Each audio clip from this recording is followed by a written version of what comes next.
been a long time, ladies and gentlemen, and a lot has changed. The systems have been upgraded, and the games have followed suit. I got a lot of catching up to do, so I'm going to do it today with my review of Devil May Cry 4 for the Xbox 360. My name's Orlando Wilson, and this is Game Time.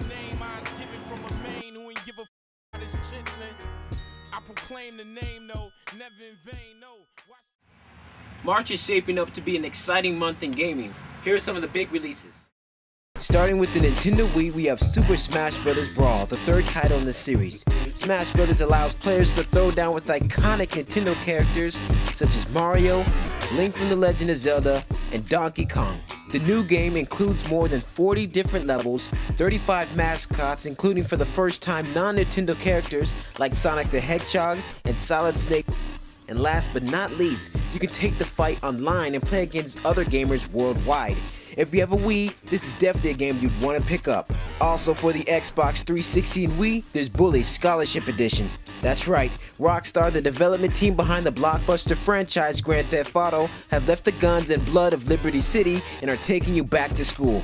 You play as 15-year-old delinquent Jimmy Hopkins as he starts a new year at Bullworth Academy. This re-release of the original PS2 game now includes updated graphics, more missions, and also incorporates motion control mechanics with the Nintendo Wii remote.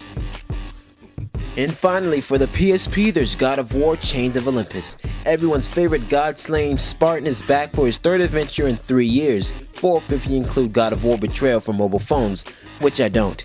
Anyways, Chains of Olympus takes place 10 years before the first God of War and follows Kratos as he plays the role of errand boy to the gods. If you love the first two games like every other person out there, have a PSP, and can't wait to play God of War 3, this game, which got a 9.4 from internet gaming site IGN, should hold you over till then. Out of the 3 releases, I definitely go with Smash Bros. As my top pick. Now, the moment you've been waiting for. My review of Devil May Cry 4 for the Xbox 360. Enjoy! Alright, Capcom? Check.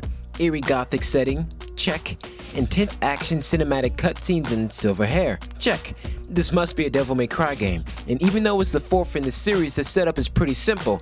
The game opens up with a real awesome cutscene, then you start a mission that requires you to complete a task. You know, go here, get that, pretty standard stuff. During the mission, you'll run into some baddies that you'll have to massacre, and by the end of the level, you'll fight an unnaturally sized monster with a chip on their shoulder. After you beat the boss, you'll be graded on how fast you beat the level, how stylish you disposed of your enemies, and how many red orbs you collected. This process is repeated about 20 times in Devil May Cry 4, and it's freaking awesome. Unlike the other 3 games, you start out as the newbie Nero. He's young, cocky, and has silver hair, just like the series' main protagonist Dante, who makes his presence felt in the very first level. Why did Dante kill the Pope? Will Nero ever hit that? Who is this lady and what is she wearing? All these questions are answered in the surprisingly interesting storyline, which is narrated mostly through the cutscenes at the start and end of every mission. They're real high quality stuff, action packed, and they do a great job of telling the story and quickly getting you back into the game, where you'll spend most of your time doing what Nero and Dante do best, taking out enemies with style. The combo system in these games have always been a great initiative to take out enemies as cool as possible. The more you hit them, the higher the combo meter goes. Just make sure you don't get hit, because there's nothing quite like getting a triple S ranking in the corner of the screen. You also need rankings to collect as many souls and red orbs as you can. You'll use them to buy new combos, techniques, and extend your life and trigger gauge, which allows you to turn into a demon and open a can on your enemies for a short period of time. But all that stuff is old news in this series. It's the new additions to the game that make it awesome. Starting with Nero, there's the interesting Exceed gauge, which is built right into his sword, the Red Queen. You can rev it up manually or tap the rev button to fully charge a gauge. Either way, it unleashes very powerful attacks. I must say, I wasn't a fan of Nero's revolver, the Blue Rose, though. It's powerful, but super slow compared to Dante's guns, Ebony and Ivory. Last but not least is Nero's demonic arm, the Devil Bringer. What does it do? Well, the name pretty much speaks for itself. You can pull items towards you, zip around levels, and basically manhandle every single enemy in the game. It is pretty cool slapping, ripping, and throwing your enemies around, but even if you can master the ins and outs of the Exceed gauge, Nero's moves pale in comparison to Dante's. He has 5 different fighting styles, 3 different guns, and 3 different melee weapons he can switch to on the fly. In the right hands, it's definitely an amazing sight. Overall, I like the game. If you played and enjoyed the other ones in the series, or if you're looking for a great action game, play this one.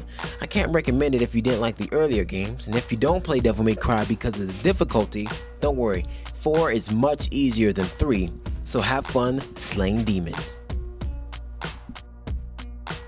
Well, I hope you enjoyed the show. The next one should be coming real soon. That would be my review of Army of 2. See you guys later.